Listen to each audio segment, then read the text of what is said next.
चलिए, तो अभी तक देखो चैप्टर का नाम था ट्रांसपोर्ट इन प्लांट, और अभी तक आप ट्रांसपोर्ट नहीं पढ़े हो, जान लो।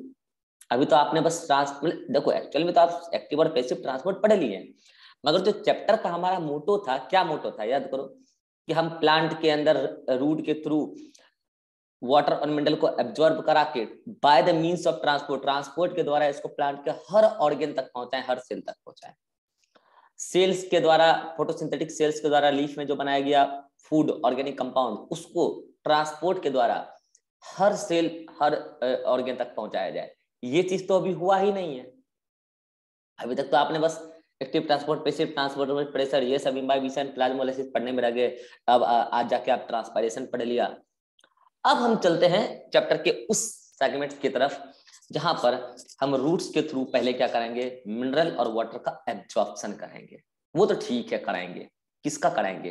वाटर का और मिनरल का। सबसे पहले आज हम ये समझें कि जो वाटर है, ये वाटर जो वर्ड है, ये वाटर कैसा वाटर है जो प्लांट के लिए अवेलेबल है, कौन कहाँ है वाटर।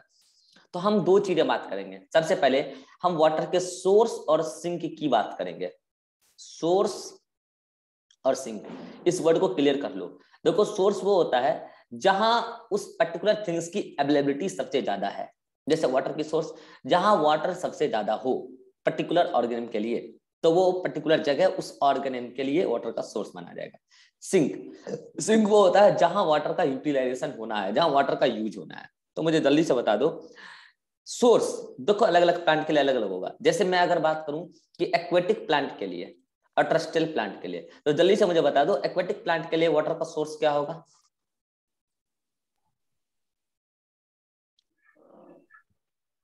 रिवर या रिवर लेक जहाँ रहता है। सीधा सीधा एक्वेटिक बॉडी बोल दो। रिवर एक्वेटिक बॉडी, ठीक है, एक्वेटिक बॉडीज, चाहे वो रिवर हो, रेक हो, पॉन्ड हो, कुछ भी हो, ठीक है।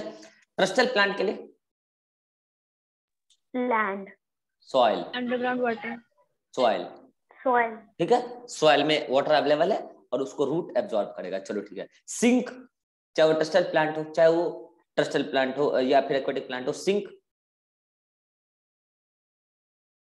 बताओ वाटर का यूटिलाइजेशन कहाँ होना है?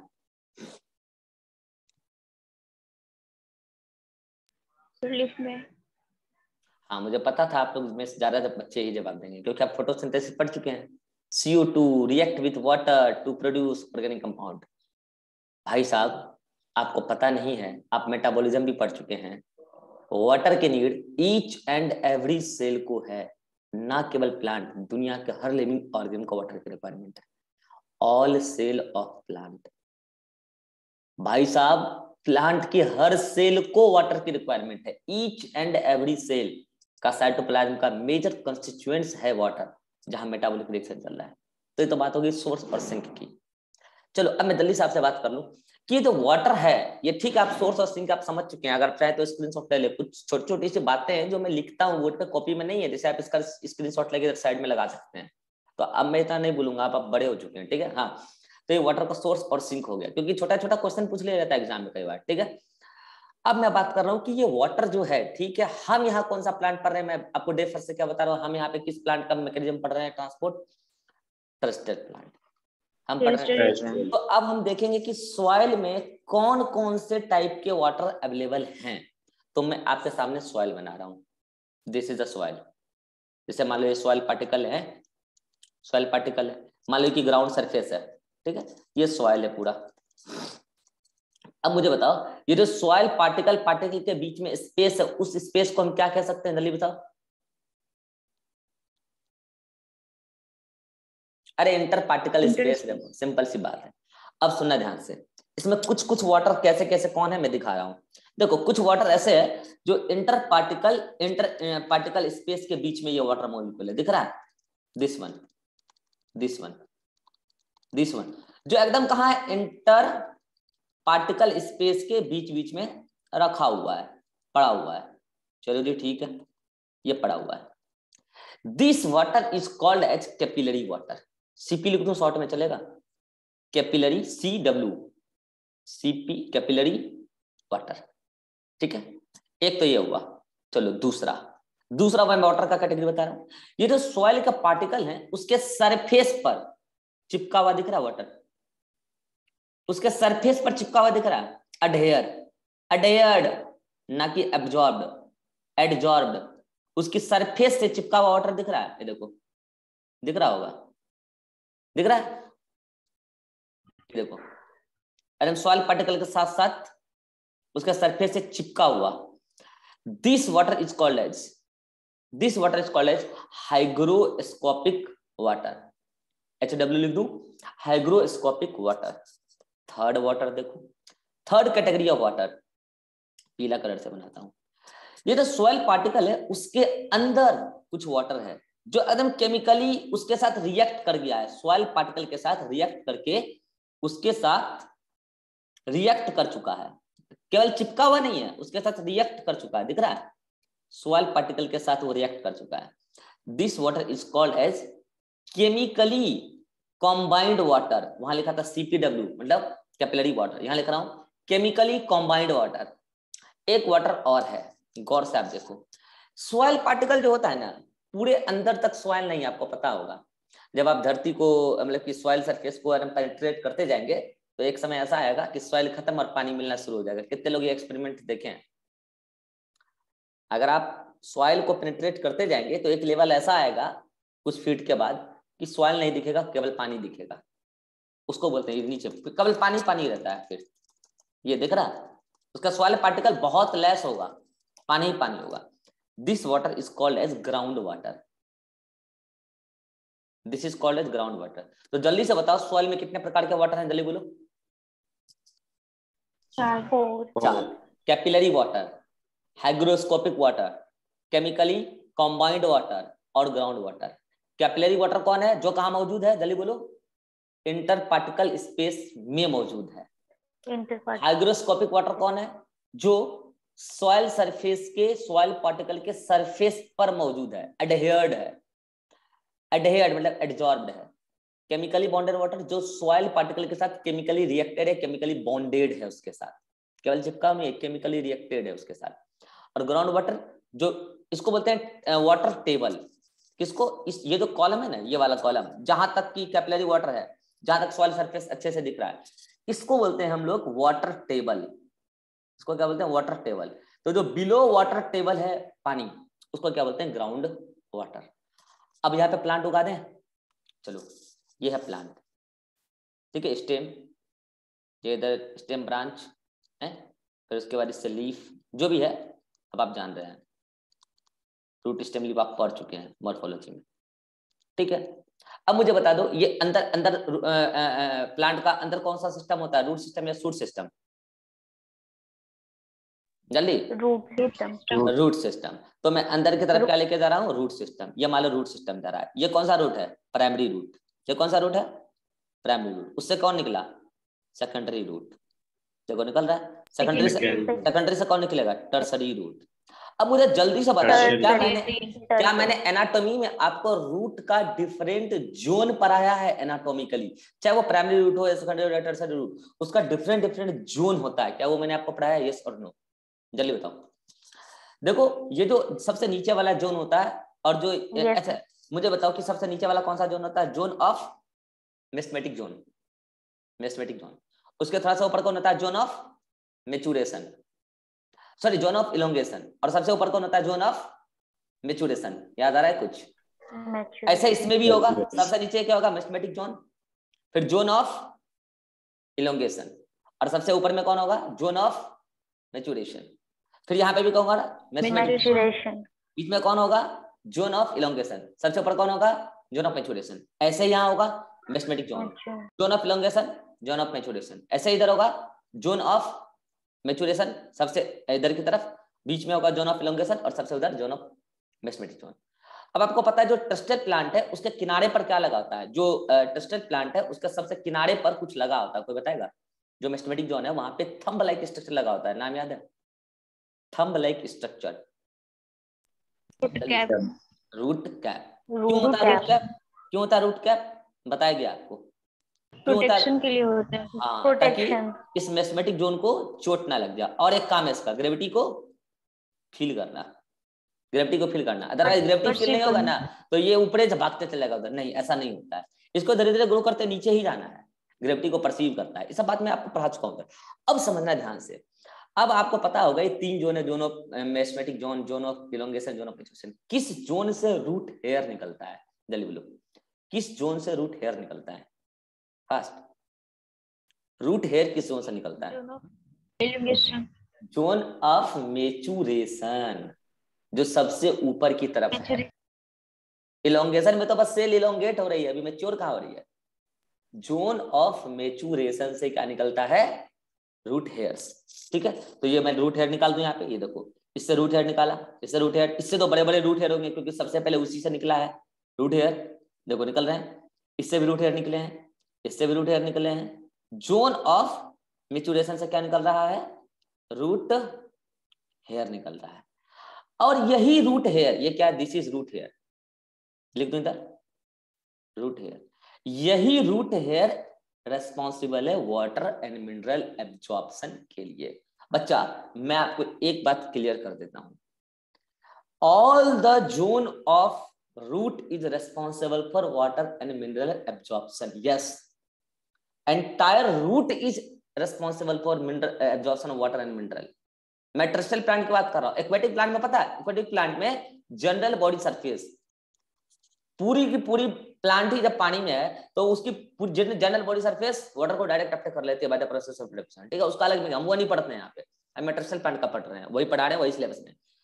तो entire zone is responsible for water and mineral absorption, चाहे वो ऑस्मेटिक जोन हो, चाहे वो एलोंगेशन जोन हो, चाहे वो मेचुरेशन जोन हो, चाहे वो रूट हेयर हो। बट which structure या which zone is mainly responsible for, अगर जोन बोलूं तो आंसर क्या होगा बताना, which zone is mainly responsible for water and mineral absorption?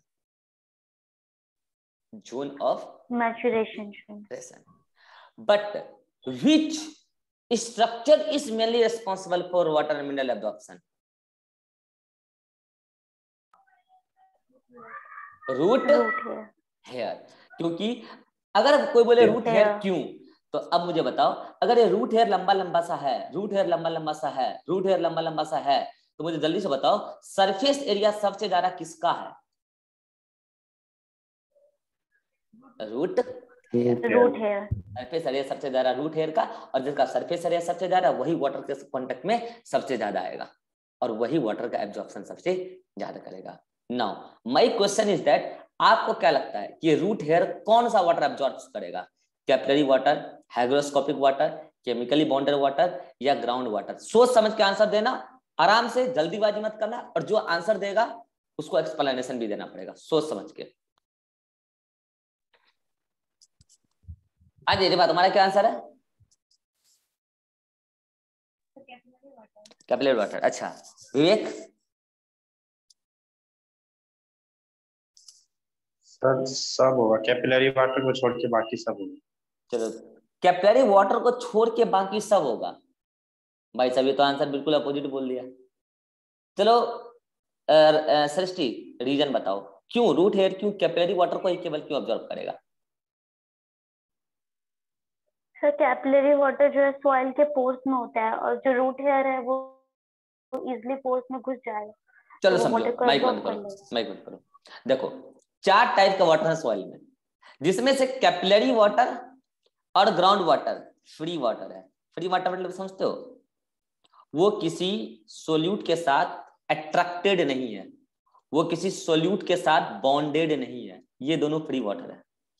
अब जल्दी से बताओ, हाइग्रोस्कोपिक वाटर और केमिकली बॉन्डेड वाटर, ये फ्री है क्या या बॉन्डेड है? बॉन्डेड है। ये है बाइंडेड, बाइंडेड वाटर, मतलब ये बाइंडेड है बस सुपरफिशियली, और ये है केमिकली बॉन्डेड वाटर। बाइंडेड और बॉन्डेड में अंतर है। केमिकली बॉन्डेड वाटर, माइक बंद करो रिवा।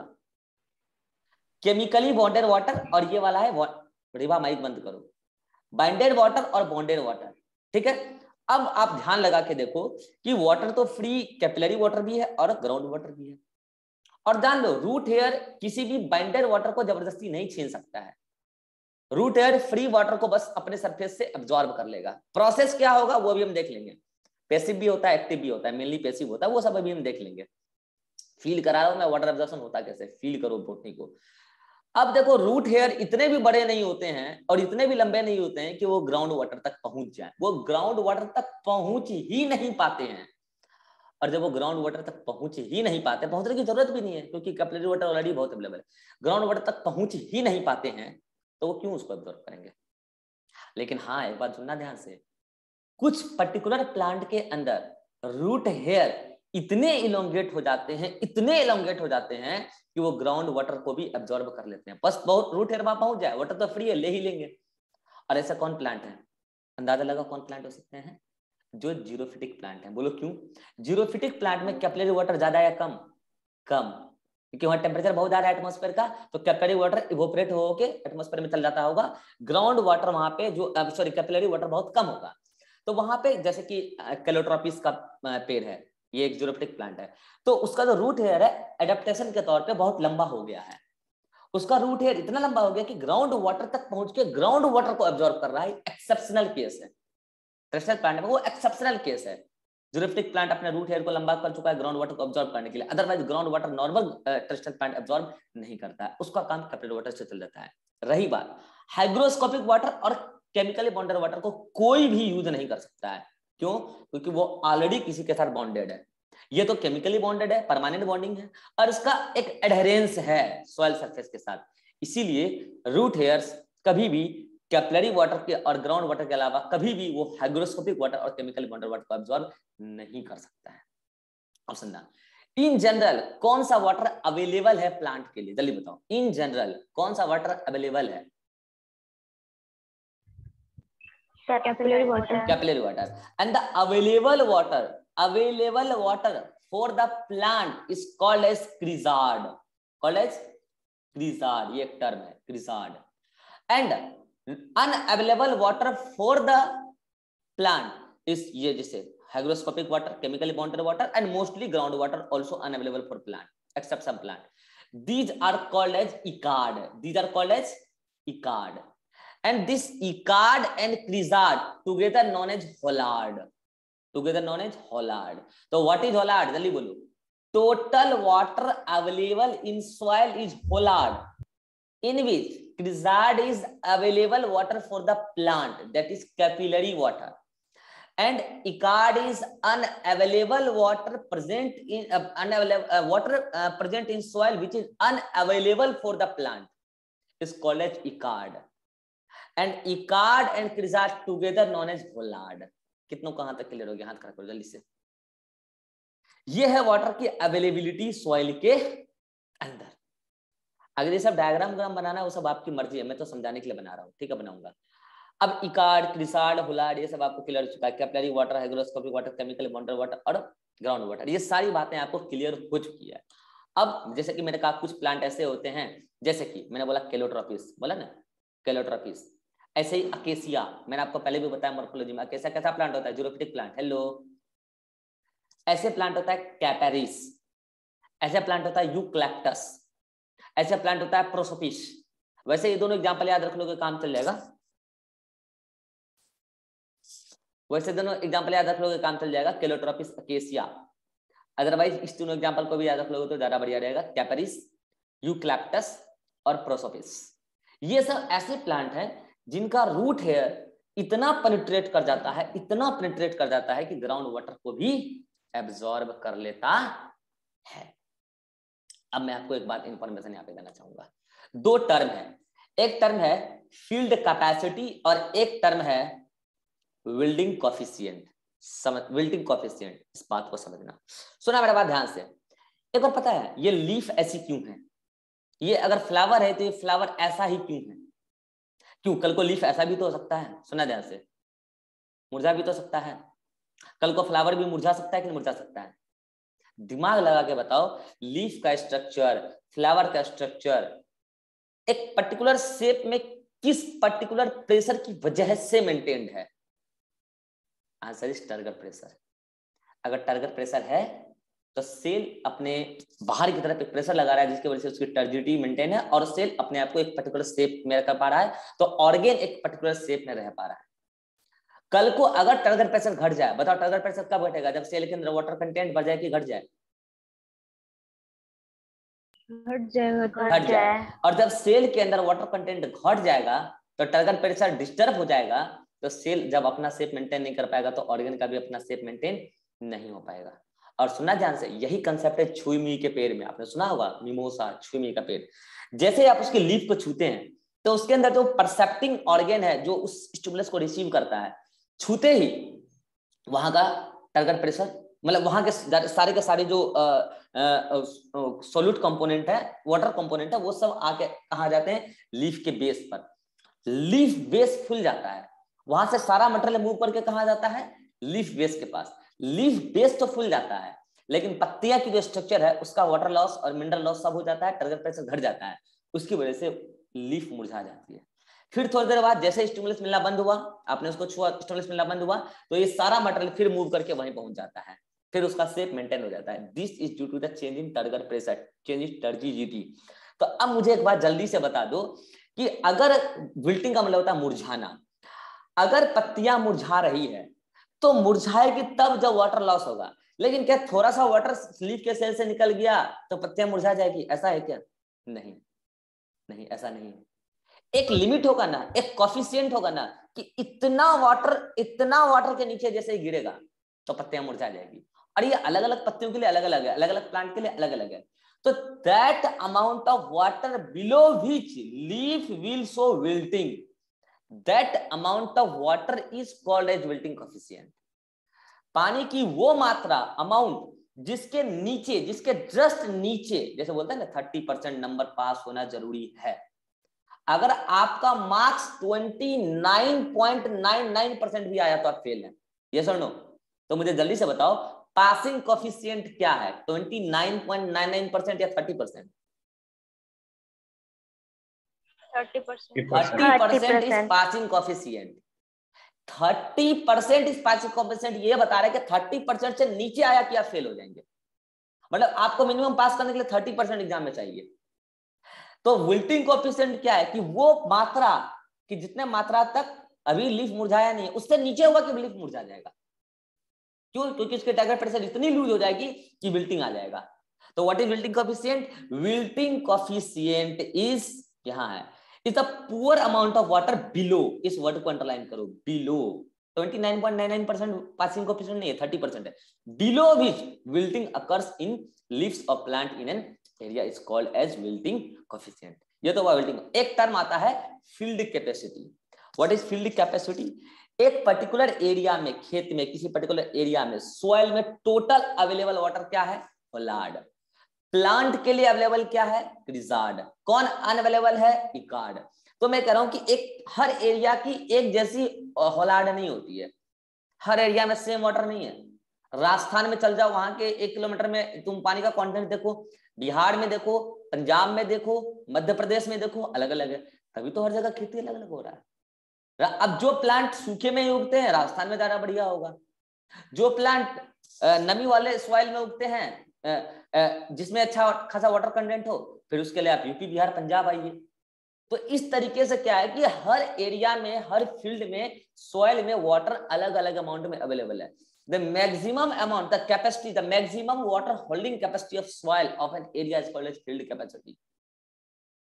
आप राजस्थान में जाएंगे, वहां पे सॉइल में पानी डालते जाएंगे, सॉइल में पानी ठहरने वाला नहीं है। बोलो क्यों नहीं ठहरने वाला है? क्योंकि अंदर तक पानी की कमी है, इतनी कमी है कि पानी पूरा चल जाएगा रेत में, पूरा अंदर तक वाटर होल्ड नहीं हो पाएगा। हमारे UP, Bihar, Rajasthan, sorry UP, Bihar, इधर पंजाब, इस सब की सॉइल में जाओ, पानी डालो, पानी जो है इंटर पार्टिकल स्पेस ऐसा है कि सॉइल उस वाटर को होल्ड कर सकता है। तो वाटर होल्डिंग कैपेसिटी कितनी मैक्सिमम होल्ड कर सकता है, ये बात हो रही है। मैक्सिमम होल्डिंग कैपेसिटी, कैपेसिटी मतलब औकात ही होता है। सॉइल कितनी वाटर होल्ड कर सकता है एक पर्टिकुलर एरिया में, that is the field capacity. I think आपको ये सारी वर्ड क्लियर हो चुकी होगी। What is field capacity, what is wilting coefficient. यहां तक सब कुछ क्लियर है तो हाथ खड़ा करो जल्दी से, फिर हम आगे बढ़ेंगे। जल्दी, फास्ट, क्लियर है बच्चा? अब मैं आपको एक बात बताता हूं। आपने सारा खेल समझ लिया, अब आप समझ चुके हैं वाटर एब्जॉर्प्शन के लिए मेनली रिस्पांसिबल कौन है? Organ, root, root hair, root hair. Mainly structure कौन रिस्पांसिबल है? Root hair. पता है एक बार किसी अच्छा root hair, what is root hair? Modified epidermal cell, yes और no? What is root hair? Modified epidermal cell. एक बार पता है बच्चा, बहुत सारे प्लांट में रूट हेयर होता ही नहीं है। एक प्लांट का एग्जांपल बता दूं जो आपके एनसीईआरटी में, पाइनस। पाइनस हाइल प्लांट है, उसमें नहीं होता है रूट हेयर। चलो मैं रूट हेयर मिटा दे रहा हूं। पाइनस में रूट हेयर होता ही नहीं है। पाइनस में रूट तो होता है, रूट हेयर नहीं होता है। पाइनस में रूट होता है, रूट हेयर नहीं होता है। पाइनस में ये रूट है, देख लो आप, ये रूट है, रूट हेयर नहीं है। ये लाल वाली मिटा दो, ये नहीं है, रूट हेयर नहीं है। तो अब मुझे बताओ वहां वाटर एब्जॉर्प्शन तो फिर नहीं होना चाहिए। Pinus is terrestrial plant, okay. अब मुझे बताओ कि फिर पाइनस में वाटर एब्जॉर्प्शन होता है कि नहीं होता है? सोच के बताओ। Yes sir. अरे भैया अगर आप कह रहे हो वाटर एब्जॉर्प्शन होता है तो फिर रूट हेयर तो नहीं है ना यार। अगर रूट हेयर नहीं है तो फिर वाटर एब्जॉर्प्शन कैसे हो रहा है वहां? उस वक्त रूट करेगा। कौन करेगा? प्लांट में रूट करेगा। रूट। तो देखो ऐसा आप सोचते हो कि रूट रूट करेगा, हटा दीजिए इसको। ऐसा आप सोचते हो कि रूट करेगा, लेकिन केवल रूट के वाटर एब्जॉर्प्शन कर लेने से वाटर का काम नहीं चलेगा। अरे भाई उतना उतना करना होता तब तो वहां पे भी रूट हेयर की क्या जरूरत थी? और भी प्लांट थे ना वहां पे भी, तो मैंने क्या बोला, पूरा रूट ही एब्जॉर्ब करता है, उससे काम नहीं चलेगा। अब मैं आपको बताता हूँ पाइनस में एक एनसीईआरटी में एक लाइन लिखी है कि Pinus can't germinate there seed without the presence of mycorrhiza. अब एक टर्म आया माइकोराइजा। What is mycorrhiza? को बताएगा? What is mycorrhiza? हाँ, तो ये बात मैं आपको इकोलॉजी में भी बता चुका हूँ, जो नहीं थे सुनिएगा ध्यान से। क्या होता है ना, कुछ फंजाई होते हैं, जैसे मान लो ये फंजाई है, इस कलर से मैं फंजाई बना रहा हूँ। कुछ फंजाई हैं, ये फंजाई हैं, मान लो फंजाई हैं, ये मान लो फंजाई, ग्रुप ऑफ फंजाई हैं, ये ग्रुप ऑफ फंजाई हैं। आपको पता है फंजाई के पास में एक स्पेसिफिक स्ट्रक्चर होता है, जब आपको फंजाई पढ़ाएंगे तो भी बताएंगे। फंजाई के पास एक स्पेसिफिक स्ट्रक्चर होता है जिसको बोलते हैं हाइफी। क्या बोलते हैं? हाइफी। वो हाइफी क्या होता है? थ्रेड लाइक स्ट्रक्चर होता है, फंजाई का होता है। फंजाई का वो हाइफी निकलता है, देखो हाइफी है। फंजाई का होता है वो स्ट्रक्चर, हाइफी निकलता है और जाके रूट के सेल को अंदर तक पेनिट्रेट कर देता है। हाइफी, ये हाइफी रूट के सेल को अंदर तक पेनिट्रेट कर देता है, रूट के सेल को अंदर तक पेनिट्रेट कर देता है। सुनना ध्यान से, ये हाइफी है, ये हाइफी है। अब सुनना, जो कैपिलरी वाटर मौजूद है सॉइल में, ये फंजाई के सेल क्या करते हैं? उस वाटर को एब्जॉर्ब करते हैं। फंजाई के सेल उस वाटर को एब्जॉर्ब किया, कैपिलरी वाटर को, देन उन्होंने उस वाटर को, उसी में मिनरल्स भी है, मिनरल के नाम पर जैसे फॉस्फेट वगैरह, मेनली वाटर भी है, मिनरल भी है। उस वाटर मिनरल को हाइफी के द्वारा उसने प्लांट के रूट में इंसर्ट कर दिया। किसने? फंजाई ने। फंजाई ने क्या किया? कैपिलरी वाटर को ऑब्जर्व किया, हाइफी के माध्यम से उन्होंने रूट के अंदर इंसर्ट कर दिया वाटर को। हाइफी के माध्यम से उन्होंने रूट के अंदर इंसर्ट कर दिया वाटर को। बताओ, रूट का तो काम हो गया। And the association of this association of fungi and root of higher plant together known as mycorrhiza. Association of fungi and root of higher plant like pinus together known as mycorrhiza. So what is mycorrhiza? Mycorrhiza is not an organism. Mycorrhiza is association of two type of organ. One is fungi and one is plants. Fungi का क्या part है उसमें? Association में mainly क्या involve हो रहा है? Mainly hyphae involve हो रहा है। और प्लांट का क्या इन्वॉल्व हो रहा है? तो प्लांट का उसमें इन्वॉल्व हो रहा है रूट, रूट ना कि रूट हेयर। रूट हेयर है ही नहीं, माफ, नोट्स में गलती हुआ है, रूट हेयर गलती से लिखा गया, उसको मैं सही कर दूंगा। रूट इन्वॉल्व हुआ है। अब समझना, अब बोलोगे सर इससे प्लांट को तो फायदा हो गया, लेकिन हमने इकोलॉजी में पढ़ा था कि mycorrhiza is a example of mutualism, जहां पर प्लांट को भी फायदा हो और फंजाई को भी फायदा हो। प्लांट को तो क्या फायदा हो रहा है? जल्दी बताओ, वाटर और मिनरल मिल रहा है, एब्जॉर्ब किया मिल रहा है, जो एब्जॉर्ब किया फंजाई ने वो किया हुआ मिल रहा है। तो फिर फंजाई को क्या फायदा है? फंजाई को बदले में प्लांट ऑर्गेनिक फूड देती है, नाइट्रोजन कंटेनिंग कंपाउंड देती है, फूड देती है। तो बताओ एक तरफ का फायदा है या दोनों तरफ का फायदा है? दोनों तरफ का फायदा है। और सुन लीजिए, दोनों तरफ के फायदा के साथ ये प्लांट उस फंजाई के बिना नहीं रह पाएगा, जो खास प्रकार के फंजाई आते हैं माइकोराइजल एसोसिएशन बनाने के लिए, और वो फंजाई किसी और प्लांट के साथ ये एसोसिएशन नहीं बना सकता है। अब बताओ, इस टाइप का रिलेशन जहां दोनों को फायदा हो रहा है और दोनों एक दूसरे के बिना नहीं रह सकते हैं, इस टाइप के एसोसिएशन को आपने इकोलॉजी में क्या बोला था? म्यूचुअलिज्म। ये है म्यूचुअलिज्म। अब मुझे जल्दी से बताओ, जो एनसीईआरटी ने वो बात लिखी कि फंजाई का सीड जो है जर्मिनेट नहीं हो सकता है, तो अब बताओ कि क्यों नहीं हो सकता है? फंजाई का सीड तब जर्मिनेट होगा, जर्मिनेट होने का मतलब क्या होता है? उससे सीडलिंग बाहर आ जाना, प्लांट का नया ऑर्गेन आ जाना, सीड जो है प्लांट दे दे, इसको बोलते हैं सीड जर्मिनेशन। भैया ये तभी होगा जब जैसे ही सीड कोट रैप्चर हुआ, उससे रेडिकल निकला, उस रेडिकल के साथ फंजाई का एसोसिएशन हो जाए। अगर फंजाई का एसोसिएशन नहीं हुआ, माइक्रोराइजा नहीं बना, जैसे ही सीडलिंग बाहर आया उससे मतलब कि उसमें से जो रेडिकल है नहीं बना, तो उससे नया प्लांट नहीं बनने वाला है, तो आप बोलेंगे सीड जर्मिनेशन सक्सेसफुल नहीं हुआ। इसके लिए माइक्रोराइजल एसोसिएशन का होना कंपलसरी है। यही बात लिखा है पाइनस प्लांट के अंदर, और ये बात केवल पाइनस प्लांट के अंदर लिखा जरूर है, लेकिन मिलता कई सारे प्लांट के साथ है। तो इसका मतलब majority of the terrestrial plant में वाटर एब्जॉर्प्शन के लिए मेनली रिस्पॉन्सिबल रूट हेयर ही है। मेनली बोला है मैंने, मेनली रिस्पॉन्सिबल रूट हेयर ही है। लेकिन जिसके पास रूट हेयर नहीं है, जैसे पाइनस प्लांट, उसके पास अल्टरनेट मेथड है, लाइक माइक्रोराइजल एसोसिएशन। ये था पूरी बात। अब मैं अगले मीटिंग में आपको बताऊंगा pathway for water and mineral absorption. यहां तक सारी बात क्लियर हो गई तो हाथ खड़ा करो जल्दी से। क्लियर है? स्क्रीनशॉट लेना है ले लेना, जो भी करना है कर लेना, एडवाइड कर लेना जो भी करना है।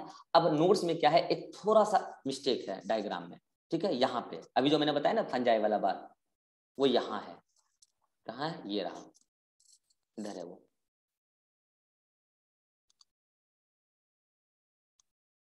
ये देखो, ये वाला डायग्राम है ना, तो यहाँ पे क्या है ना कि एक ही डायग्राम में दोनों बातें मिक्स हो चुकी है। एक्चुअली यहाँ पे रूट हेयर से हमको दिखाना था क्या कि वाटर का एब्जॉर्प्शन होता है। तो आप पहले क्या करना है, अभी जो मैंने डायग्राम बनाया था, नॉर्मल डायग्राम अगर इधर बनाना चाहो तो बना लेना, तो वाटर का एब्जॉर्प्शन हो रहा है वो। अब ये वाला केस तो मैं दिखा रहा हूँ कि वेयर रूट, ऐसे यहाँ हेडिंग डाल देना, एब्जॉर्प्शन ऑफ, ऐसे डाल देना heading, absorption of water in Pinus plant, in Pinus plant. ये डायग्राम पाइनस प्लांट के लिए है, और पाइनस प्लांट में रूट हेयर नहीं होता है मेरे भाई, ये रूट हेयर नहीं है, ये रूट है, सिंपली रूट है। इसको मिटाइए, रूट हेयर नहीं है, ये सिंपली रूट है। मैं पाइनस प्लांट का यहाँ बता रहा हूँ। अब आप ही बताइए यहाँ पे क्या होगा, अब आप ही बताइए।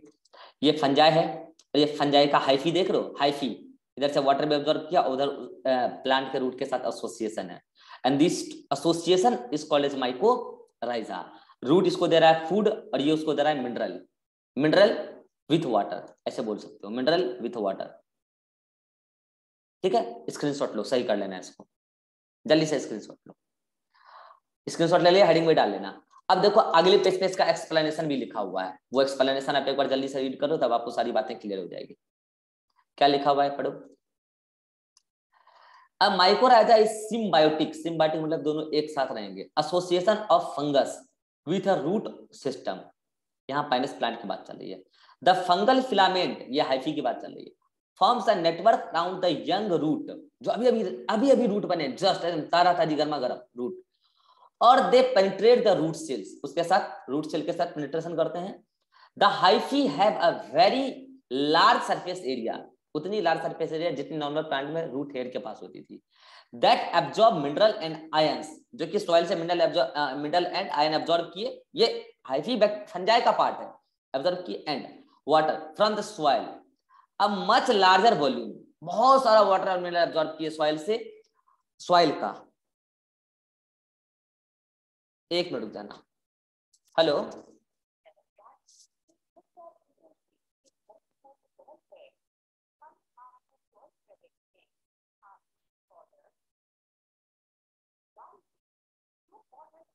तो ये लाइन आप रीड कर लो, अगले मीटिंग में मिलते हैं। ये लाइन पूरा वही जो मैंने बताया, पाइनस सीड,